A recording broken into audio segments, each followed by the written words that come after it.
Hello, everyone. Welcome back to the show. I'm so happy you are here with us today. My name is Ayla. And I'm Jack. It is great to be back. How are you doing today, Ayla? I'm doing wonderful, Jack. I've been looking forward to this episode all morning because we are talking about something that is everywhere in English, but it can be a little bit tricky for learners. Oh, I think I know what you mean. We're talking about a word that changes its meaning completely depending on the small word we put after it, right? Exactly. We are diving into the world of phrasal verbs, specifically using the word turn. You know, Jack, I was thinking about this because yesterday my computer wouldn't start. I had to turn it off and turn it on again about 5 times. That is the classic move, isn't it? The turn it off and back on trick. It works for everything. But you're right, turn is such a common word. We use it when we talk about technology, our clothes, our music, and even our luck. We really do. And for our listeners at the A2 level, don't worry. We are going to take this slow. Phrasal verbs can feel like a big mountain to climb, but today we are just going to take a few steps together. By the end of this episode, you're going to feel much more comfortable using words like turn up, turn down, and turn around. I love that. It's all about building confidence. So, Ayla, before we get into the teaching part, tell me about your morning. Did you have any more turn moments today? Well, actually, yes. This morning it was so cold in my house, I had to turn up the heat immediately. I was shivering. I did the opposite. My neighbor was playing some very loud music while I was trying to eat my breakfast, so I actually had to go over and ask him if he could turn down the volume. Oh no, was he nice about it? He was. He's a good guy. He just didn't realize how loud it was. He turned it down right away. That's good. See, we are already using these words naturally. Turn up for more, turn down for less. It's a great place to start. It really is. And you know, I was thinking about when I was learning a second language. Phrasal verbs were the hardest part because I kept trying to translate them word for word. Like turn means to move in a circle, and up means towards the sky. But turn up doesn't mean moving in a circle towards the sky. That is such a good point, Jack. That's the secret with phrasal verbs. You have to look at the two words as one single idea. If you try to split them, the meaning disappears. That's a great way to put it. It's like a team. The words work together to make a new meaning. Exactly. So let's look at the most common ones we use with electronics or machines. We already mentioned turn on and turn off. Jack, what's something you turn on every single morning? Definitely the coffee maker. That is the first thing I do. I walk into the kitchen, I'm still half asleep, and I press that button to turn on the machine. I'm the same way with my tea kettle. I turn it on and wait for that clicking sound. And then at the end of the day, when I'm ready to go to sleep, I make sure to turn off all the lights in the living room. That makes sense. It's very simple, right? On for starting, off for stopping. But then we have turn up and turn down. These are usually for things we can measure, like sound or heat. Right. Imagine you're watching a movie and the actors are speaking very quietly. You can't hear what they are saying. Jack, what would I say to me if we were watching that movie together? I would say, hey, Ayla, can you turn up the TV? I can't hear the dialogue. Perfect. And if the movie suddenly gets very loud with explosions and music, I might say, whoa, that's too loud. Let's turn it down a little bit. It's interesting because we use these for the air conditioning too. If it's too hot in the car, I'll ask my friend to turn up the AC. Definitely. Now, let's move to something a bit different. Have you ever been walking down the street and realized you were going the wrong way? All the time. I have a terrible sense of direction. Me too. When that happens, you have to turn around. That means to change your direction and go back the way you came. Oh, I use that one a lot. I forgot my keys. I have to turn around and go home. Exactly. Or imagine you are walking and someone calls your name from behind you. You turn around to see who it is. That's a very physical one. You're actually moving your body in a circle, or at least halfway. That's right. Now, Jack, here is one that's a bit more idiomatic. Have you ever expected a friend to come to a party, but they just didn't show up? Oh, that's a sad situation. But yes, last week I invited 5 people for dinner, but only 3 turned up. There it is. Turn up can also mean to arrive or to appear. Usually, we use it when someone arrives unexpectedly or we are talking about the number of people who arrived. So turn up has two meanings. One is for volume, like the radio, and the other is for people arriving. You got it. English is funny like that. Context is everything. If I'm holding a remote control and I say, turn it up, I'm talking about the volume. If I'm waiting at a restaurant and I say, I hope my brother turns up soon, I'm talking about him arriving. That's a really important distinction. I think sometimes learners get worried when they see one phrase with two meanings. But if you look at the situation, it usually makes sense. It really does. Don't let it overwhelm you. Just think about the situation. Are you at a concert? Then it's probably about sound. Are you waiting for a bus? Then it's probably about the bus arriving. That's a great tip. Now, what about when things change, like when a caterpillar becomes a butterfly? Oh, that's a beautiful example. We use turn into for that, when one thing changes and becomes something else. The ice turned into water because it was left in the sun. Exactly. Or he was a very quiet boy, but he turned into a very famous singer. It describes a big change or a transformation. I like that one. It feels very descriptive. It's not just a small change, it's like becoming something new. It really is. Now, let's talk about something we do with our clothes. Jack, when you get home from work and you're wearing a nice shirt, but you want to check the label, or maybe you see a loose thread on the inside, what do you do with the shirt? I would turn it inside out. Yes, turn inside out. This is when the part that is normally on the inside is now on the outside. I do this every time I do laundry. I turn my jeans inside out so the color doesn't fade. That is a very practical tip. I should start doing that. I also turn my socks inside out sometimes by accident when I take them off. We all do. It's such a common phrase. And it leads us to another one, turn over. Think about a piece of paper. If you are reading a test and you finish the first page, the teacher might say, please turn over your paper. So that means to flip it to see the other side. Exactly, to flip it. You can turn over a pancake in a pan, or you can turn over in your bed if you can't get comfortable.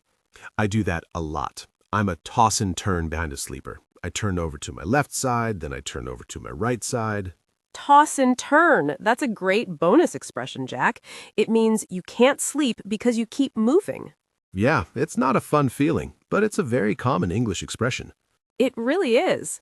Now, let's imagine a different situation. You apply for a job. You really want it.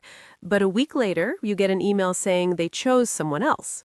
How would we use turn there? That would be turn down. They turned down my application. Exactly.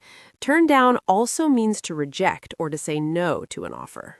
So, wait, we have another one with two meanings? Turn down the volume and turn down a job offer?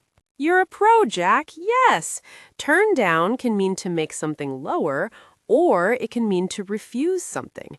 If someone asks you on a date and you say no, you are turning them down.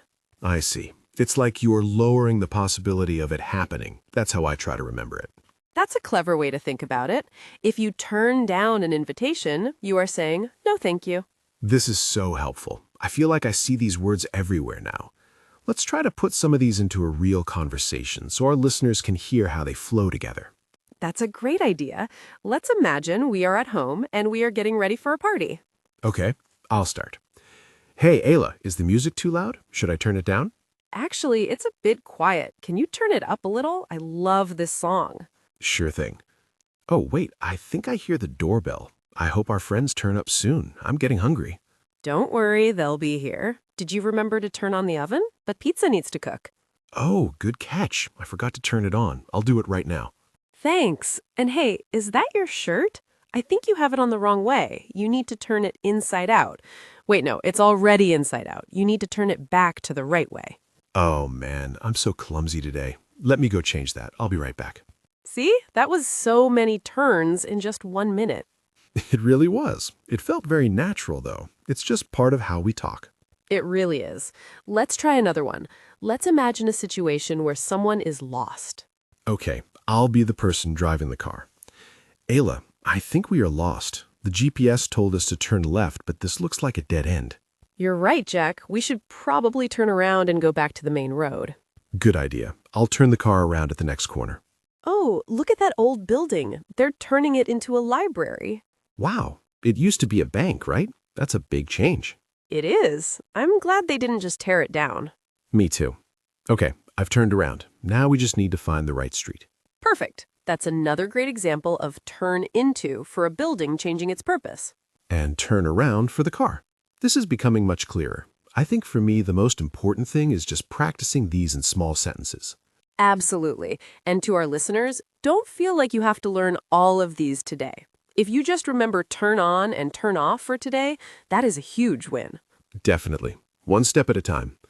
Ayla, should we talk a bit more about the meanings of these words specifically, just to make sure everyone followed along? I think that's a wonderful idea. Let's look at our first pair again. Turn on and turn off. These are for power, anything that uses electricity. Like a computer, a light, a TV, or even a car engine. You turn on the car, you turn off the car. Right. And then we have the volume pair, turn up and turn down.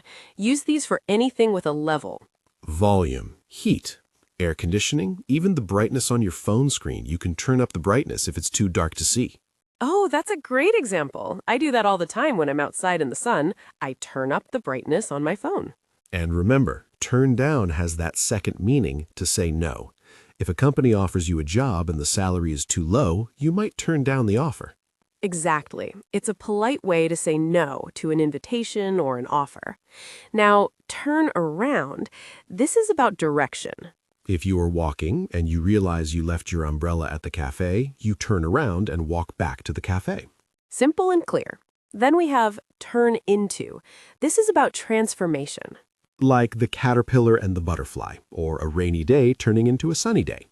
Yes, or even a conversation turning into an argument. Sometimes things change quickly. Hopefully our conversation stays friendly. I think we're safe, Jack. Then we have turn over. This is like flipping something.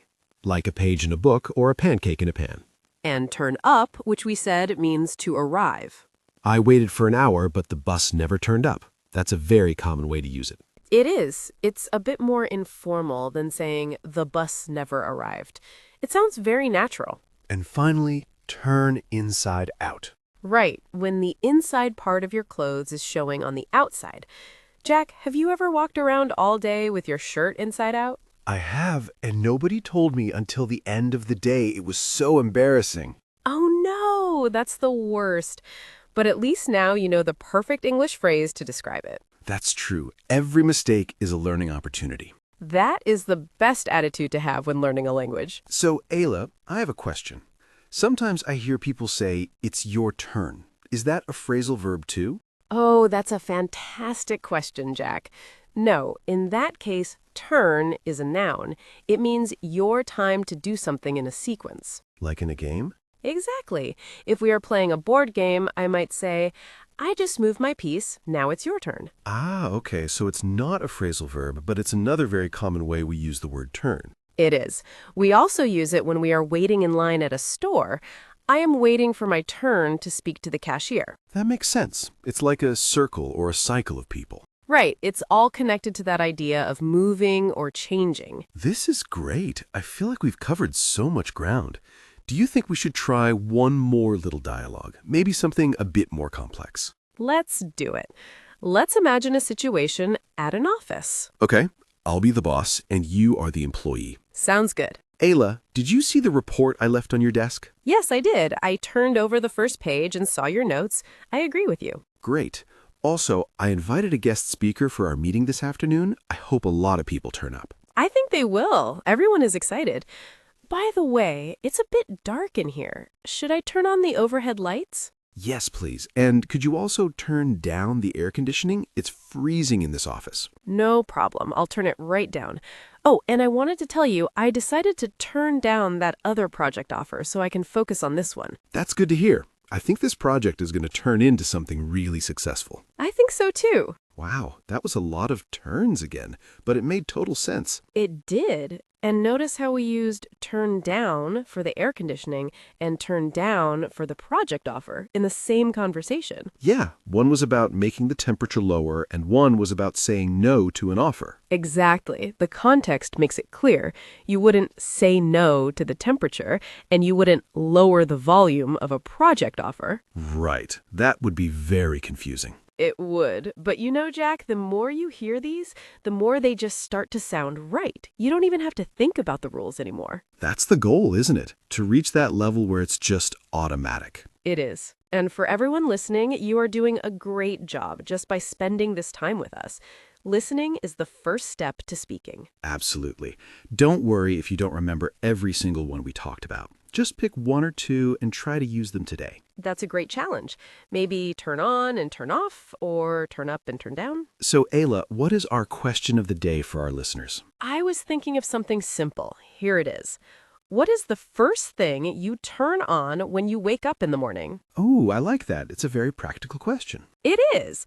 And for our listeners, answering this is a great way to practice. You can say something like, the first thing I turn on is my coffee machine, or I turn on my phone to check the news. Or maybe I turn on the light because my room is dark. Exactly. Just a simple sentence like that helps your brain connect the words to your real life. And that's how you really learn, when it becomes part of your own story. Well said, Jack. I think we've covered a lot today. I'm feeling really good about this. Me too. I hope everyone listening feels a little more confident about using turn in their conversations. I'm sure they do. Remember, everyone, learning a language is a journey. There will be days when you feel like you are turning around and going nowhere, but I promise you, you are making progress. I love that. A little turn humor there. I couldn't help myself. Well, it's about time for us to go. Thank you so much for joining us today. Yes, thank you, everyone. We love having you here. Don't forget to practice, and we will see you in the next episode. Bye, everyone. Goodbye. Wait, Ayla, before we go, should we quickly mention turn out? We didn't talk about that one. Oh, you're right. We almost forgot one of the big ones. Turn out is such a useful phrase. It really is. Like, I thought it would rain, but it turned out to be a sunny day. Exactly. It means the final result or how something ends up. The cake turned out delicious. Or I was worried about the test, but it turned out to be easier than I thought. That's a perfect example. It's about the reality of a situation being revealed. Okay, now I feel like we've really covered the essentials. I agree. Now we can say our goodbyes. Ready? Ready. Bye, everyone. See you next time.